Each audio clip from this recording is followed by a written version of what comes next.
Hello students, तो कैसे हैं आप सभी। आज का update first semester new batch 2023 के बीकॉम प्रोग्राम के सिलेबस के ऊपर होने वाला है। आज हम पूरा सिलेबस डिस्कस करेंगे कि आपको क्या सब्जेक्ट्स प्रोवाइड किए जाएंगे, उनकी क्या यूनिट्स रहने वाली है, यूनिट्स के क्या वेटेज रहने वाली है और किस यूनिट्स में क्या क्या सिलेबस रहेगा, वो सारी चीज़ें आपको समझा जाएगी। उससे पहले अगर आपने अभी तक चैनल सब्सक्राइब नहीं किया तो प्लीज़ चैनल सब्सक्राइब करते हुए वीडियो को लाइक करते हुए जुड़ जाएगा। डिस्क्रिप्शन में आपको टेलीग्राम का लिंक मिलेगा, उससे भी जाके ज्वाइन कर लीजिएगा।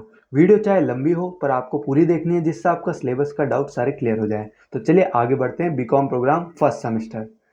देखिए, सबसे पहले हम सब्जेक्ट्स के ऊपर आते हैं। आपको कौन कौन से सब्जेक्ट्स मिलने वाले हैं। देखिए, सबसे ऊपर आपको डीएससी लिखा हुआ दिखा रहा होगा, डिसिप्लिन स्पेसिफिक कोर्स। जो आपके फिक्स सब्जेक्ट रहते हैं, इन्हें आप चेंज नहीं कर सकते। इनमें कोई चॉइस आपको प्रोवाइड नहीं की जाती। अब ये थ्योरी है, प्रैक्टिकली क्या है वो भी समझ लेते हैं। बिजनेस ऑर्गेनाइजेशन मैनेजमेंट यानी बीओएम भी कहते हैं इसे शॉर्ट फॉर्म में। इजी सब्जेक्ट है, इसे आप आराम से कर लोगे। बिजनेस लॉ पूरा थ्योरी सब्जेक्ट है और बीओएम भी पूरा थ्योरी सब्जेक्ट है। आराम से कर लोगे, कोई दिक्कत की बात नहीं है। ये अगर आप कॉमर्स के स्टूडेंट्स हो तो ये सारी चीज़ें आप पढ़ के आए हुए हो पहले से ही। फिर आते हैं फाइनेंशियल अकाउंटिंग के ऊपर। तो फाइनेंशियल अकाउंटिंग पूरा प्रैक्टिकल सब्जेक्ट रहने वाला है। अगर आपने 11th-12th कॉमर्स से करी है तो आप सबको पता है, आराम से कर लोगे, कोई दिक्कत की बात नहीं है। 12th बेस्ड ही आपका पूरा सिलेबस रहने वाला है। वही सारी चीज़ें रिपीट होने वाली है आपकी फर्स्ट सेमेस्टर में। ये बात आपको क्लियर हो गई। शुरू के 2 थ्योरी हैं, उससे अगला प्रैक्टिकल सब्जेक्ट रहने वाला है आपका। ये सिलेबस आगे डिस्कस करेंगे, पहले हम सब्जेक्ट्स की तरफ देख लेते हैं। फिर आते हैं आपके जनरल इलेक्टिव के कोर्स में। इसमें आपको कोई एक चूज़ करना होगा। जहाँ तक है मोस्टली स्टूडेंट ने इंग्लिश फ्लुएंसी चूज़ किया है। आसान सब्जेक्ट है, सबसे आसान इंग्लिश मानी जाती है। 3 इंग्लिश होती है आप में, जिसमें इंग्लिश फ्लुएंसी मिली है, सबसे आसान होती है ये वाली। फिर हिंदी है, फिर क ख ग।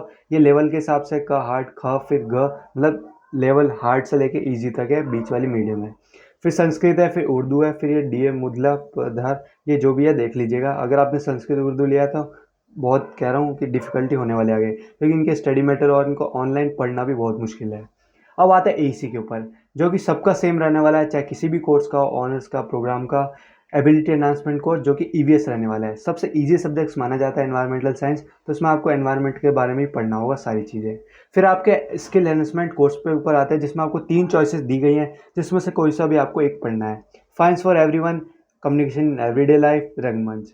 ये तीनों सब्जेक्ट रहने वाले हैं। इन तीनों सब्जेक्ट्स में आपको 2 सेमेस्टर में 2 सब्जेक्ट्स तो पढ़ने ही हैं। अगर आपने फर्स्ट में कोई लिया तो दूसरे में आपको दूसरा लेना ही पड़ेगा। सेम सब्जेक्ट आप दोबारा नहीं ले सकते। यही 3 सब्जेक्ट आपके सेकंड सेमेस्टर में रहेंगे, पर जो आपने फर्स्ट सेमेस्टर में पढ़ लिया है वो दोबारा आप नहीं ले सकते। मतलब फर्स्ट सेमेस्टर में फाइंस फॉर एवरीवन ले लिया है, तो सेकंड सेमेस्टर में या तो कम्युनिकेशन या रंगमंच, इनमें से कोई 2 लेना, एक लेना पड़ेगा। फिर आते हैं आपके वैल्यू एडिशन कोर्स पे, जो कि आपका वीएससी रहने वाला है। Reading Indian fiction in English, भारतीय भक्ति परंपरा, कॉन्स्टिट्यूशन वैल्यूज़ और योगा फिलोसफी एंड प्रैक्टिस। इसका भी सेम है। फर्स्ट सेमेस्टर में जो आपने सब्जेक्ट चूज़ कर लिया, सेकंड सेमेस्टर में नहीं कर सकते। सेम सब्जेक्ट आपके सेकंड सेमेस्टर में भी रहेंगे, उसमें आपको अलग सब्जेक्ट चूज़ करना पड़ेगा इन्हीं में से। ये सारी चीज़ें आपको क्लियर हो गई। अब चलते हैं आपके सिलेबस के ऊपर। सबसे पहले आपका सिलेबस है बीओएम का, बिजनेस ऑर्गेनाइजेशन मैनेजमेंट के ऊपर। अब चलते हैं इसकी यूनिट्स के ऊपर। देख सकते हैं यूनिट सबसे पहले इंट्रोडक्शन, बिजनेस ऑर्गेनाइजेशन मैनेजमेंट क्या होता है उसके बारे में पढ़ना है। फिर यूनिट 2 आपकी बिजनेस एनवायरनमेंट एंड एंटरप्रेन्योरशिप। फिर planning and organising, directing and controlling, silent developments and contemporary issues in management. अब जो स्टूडेंट्स 11th पढ़ के आए होंगे कॉमर्स बिजनेस, तो उन सबको पता होगा ये सारी चीज़ें वही हैं। अब इसकी वेटेज क्या रहने वाली है, देख सकते हैं 20-20, मतलब इक्वल मार्क्स रहने वाले हैं 5 यूनिट। तो 5 यूनिट इंपॉर्टेंट है, आपको 5 ही अच्छे से पढ़नी होगी। अब आते हैं यूनिट 1 के ऊपर, जो कि इंट्रोडक्शन है। इसमें आपको ये चीज़ें पढ़नी है, तो आप इसे नोट भी कर सकते हैं। बाकी मैं जैसे टाइम मिलेगा मैं पीडीएफ टेलीग्राम पर प्रोवाइड करा दूंगा, तो टेलीग्राम जरूर ज्वाइन कर लीजिएगा। बाकी 2 कोर्सेज की प्रोवाइड करा दी गई है। यूनिट 2 में बिजनेस एनवायरनमेंट एंड एंटरप्रेन्योरशिप, इसके अंदर का देख लीजिएगा। ये सारे चैप्टर्स हैं और इसका जो मेन हेड है वो यूनिट्स है आपकी। प्लानिंग और ऑर्गेनाइजिंग में क्या क्या चीज़ें पढ़नी है, जो मेन टॉपिक्स दिए हैं इनके बारे में आपको पढ़ना है। डायरेक्टिंग एंड कंट्रोलिंग क्या होता है, Indian Ethos and contribute issues in management. ये आपकी 5 यूनिट रहने वाली है आपकी बिजनेस ऑर्गेनाइजेशन मैनेजमेंट के ऊपर। अब चलते हैं आपके नेक्स्ट सब्जेक्ट्स के ऊपर, जो क्या है आपका बिजनेस लॉ। इसमें भी आपकी 5 यूनिट है। सबसे पहला द इंडियन कॉन्ट्रैक्ट एक्ट 1872, जो कि 25% मार्क्स वेटेज कैरी करता है, मतलब सब कह सकते हैं ज़्यादा कैरी करता है। फिर discharge of contract and remedies for breach, इस पर आप यूनिट 2 और 3 पे कम ध्यान देंगे तो भी चलेगा। फिर unit 3 introduction to special context 10% ही।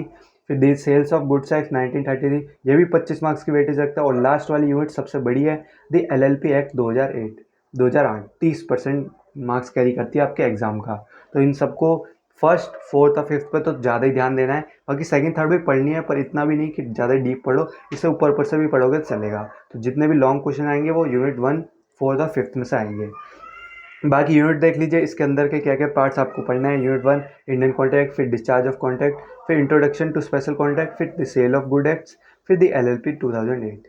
ये सारी चीज़ें होने वाली है। अब आते हैं आपके फाइनेंशियल अकाउंटिंग पे, जो आपके तीसरा सब्जेक्ट रहने वाला है, जिसमें आपकी ये 5 यूनिट है। इसमें भी conceptional framework and accounting process, जो कि 15% कैरी मार्क्स करेगी। बिजनेस इनकम, फिर financial statement of sole proprietorship and NPO, फिर accounting for inline branches department and leases, फिर कंप्यूटर अकाउंटिंग सिस्टम। ये सारी चीज़ें रहने वाली है। सबसे ज़्यादा आपकी department and leases unit 4 carry marks करती है, तो इस पर ज़्यादा ध्यान दीजिएगा। अब आते हैं आपके अगले सब्जेक्ट के ऊपर, जो कि आपका जनरल एक्टिव रहने वाला है। तो चलिए आगे बढ़ते हैं। बाकी ये सारी यूनिट के अंदर में भी देख सकते हो क्या क्या चीज़ें, मैं धीरे धीरे स्क्रॉल करिए आपके लिए। बाकी यूनिट 1 में ये सारी चीज़ें रहेंगी, यूनिट 2 में ये, यूनिट 3 में ये, यूनिट 4 में ये, और यूनिट 5 में ये जो मेन हेड्स लिखे हुए हैं, trial balance, profit and loss, इन सब चीज़ों के बारे में आपको पढ़ना है। अब आपके जनरल एक्टिव पे आते हैं। सबसे पहले इंग्लिश फ्लुएंसी, सबसे ईजी सब्जेक्ट, जैसा कि आपको बताया। इसमें ज़्यादा आपको मत्था लगाने की ज़रूरत नहीं है। सबसे पहले unit 1 in the domestic sphere, ड्राई मोफाज प्रिपोजिशन कंजक्शन, इसमें ग्रामर्स पूछे जाएंगी, वो भी बिल्कुल लो लेवल की, ज़्यादा बड़ी लेवल की। रीडिंग्स में आपकी the lost word, new writing, ये सारी चीज़ें पूछी जाएगी। फिर यूनिट 3 में आपके notes making, nouns, verbs, article, blog writing, ये सारी चीज़ें पूछी जाएंगी। अब चलते हैं आपकी unit 3 in public places, CV job application, tenses, right the CV, मतलब बिल्कुल लो लेवल की सारी चीज़ें पूछी जाएंगी, तो आपको दिक्कत नहीं लेनी है। फिर जनरल एक्टिव हिंदी भाषा, क ख ग, ये सबकी सेम है, तो मैं जैसे आपको PDF प्रोवाइड कराऊंगा तो आप उसमें देख लीजिएगा। अब चलते हैं नेक्स्ट सब्जेक्ट के ऊपर, जो कि आपका संस्कृत रहने वाला है। तो संस्कृत वाले स्टूडेंट संस्कृत का भी देख लीजिएगा। अगर जिसने लिया तो काफ़ी हार्ड सब्जेक्ट, मतलब जिसने नहीं पढ़ रखा उसके लिए तो हार्ड ही है, क्योंकि बिल्कुल अलग लैंग्वेज है, सबके जैसे सेम नहीं है।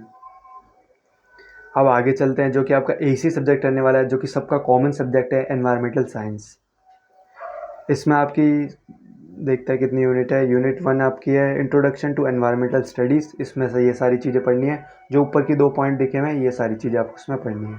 फिर यूनिट 2 पे आते हैं, इकोसिस्टम के बारे में पढ़ना है। ये सारी चीज़ें, डेफिनेशन और कॉन्सेप्ट, स्ट्रक्चर, फिर इकोसिस्टम सर्विसेज क्या होती है, ये 4 पॉइंट आपको पढ़ने हैं। फिर यूनिट 3 में नेचुरल रिसोर्सेज, ये 4 पॉइंट दे रखे हैं, इन सब के बारे में आपको नॉलेज होनी चाहिए। फिर आगे चलते हैं, यूनिट 4 एनवायरमेंटल पॉल्यूशन, ये चारों पॉइंट है शुरू के, तो ये सारी चीज़ें आपको पढ़नी है।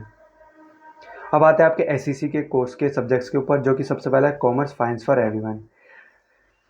ये वाला subject unit 1 introduction financial planning and budgeting, ये भी सबके सेम ही होंगे, जिसने जो चूज़ किया होगा उसको वो मिला होगा। बैंकिंग सर्विसेज के बारे में, फिर आगे चलता है स्टॉक मार्केट के बारे में, इंश्योरेंस सर्विसेज, फाइनेंशियल सर्विसेज, ये सारी चीज़ें आपको पढ़नी है फाइनेंस फॉर एवरीवन में।